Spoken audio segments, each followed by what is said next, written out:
আসসালামু আলাইকুম। পরম করুণাময় মহান আল্লাহ তাআলার নামে শুরু করছি, যিনি অত্যন্ত দয়ালু। জিন্দাপীর আওরঙ্গজেব। সেই কতদিন আগের কথা।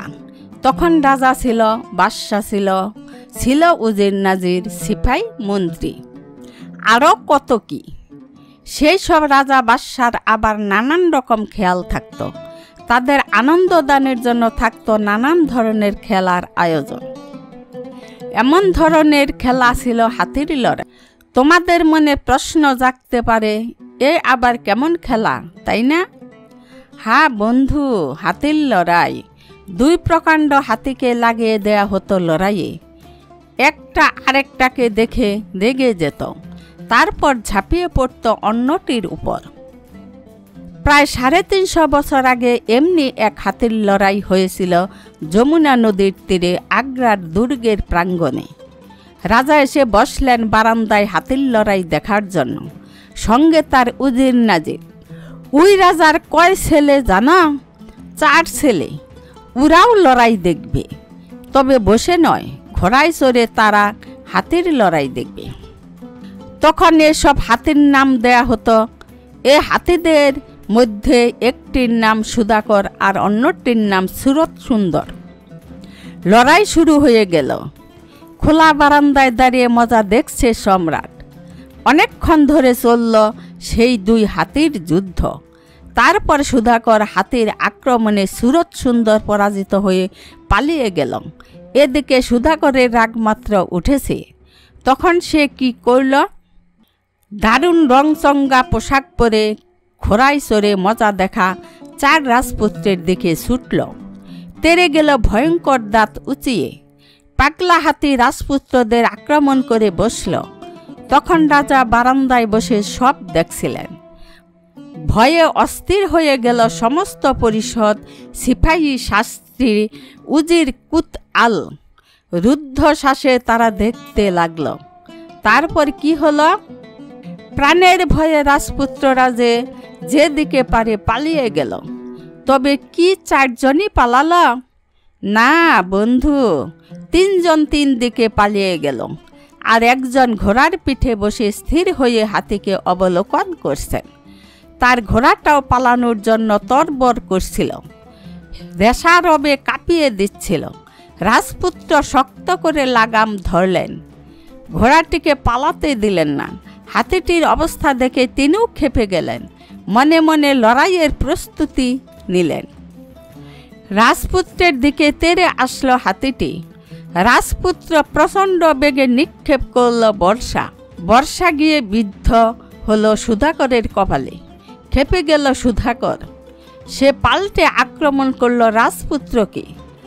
রাজপুত্রের ঘোড়া হাতির আক্রমণে ডিগবাজি খেয়ে পড়ে গেল। ছিটকে পড়ল রাজপুত্র, কিন্তু সাহস হারালো না। চোখের পলকে হাতে তুলে নিল বর্ষাটি। হাতিটিও এগিয়ে আসছে। রাজপুত্র বর্ষা তাক করল হাতিটির দিকে। স্তম্ভিত হয়ে দেখছেন বাদশা। ধেয়ে আসছে সুধাকর রাজপুত্রের দিকে।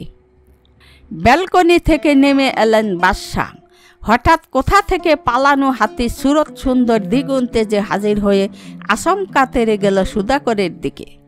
সুধাকর তখন ভয়ে পালিয়ে গেল। সাহসী রাজপুত্র বেঁচে গেলেন।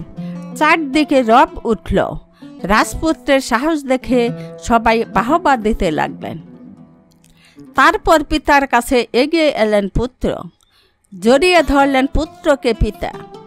এই বীরত্বে অভিভূত হলেন সম্রাট। ভীষণ খুশি তিনি। রাজপুত্রকে পুরস্কার হিসাবে কি দিলেন জানো?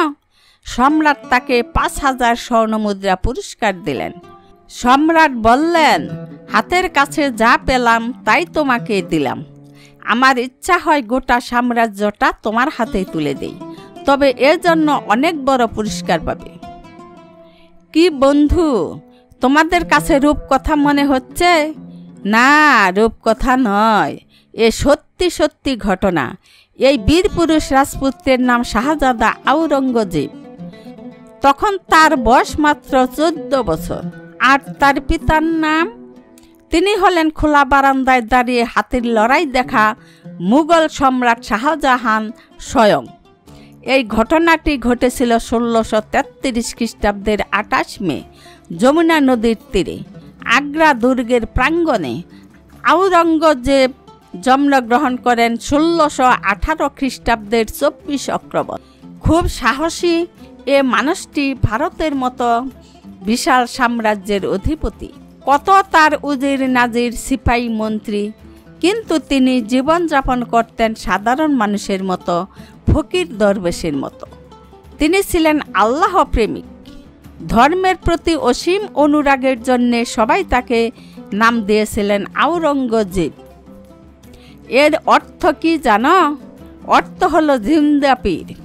1707 সালে 20 ফেব্রুয়ারি শুক্রবার যখন তিনি ইন্তেকাল করেন, তখনও তার হাতে ছিল তসবিহ আর মুখে কলেমা। গোটা পাক ভারত উপমহাদেশের মতো এত বিশাল মুঘল সাম্রাজ্যের সম্রাট হয়েও তার মধ্যে কোনো অহংকার ছিল না। তিনি ছিলেন নিরহংকারী সম্রাট জিন্দা পীর আওরঙ্গজেব।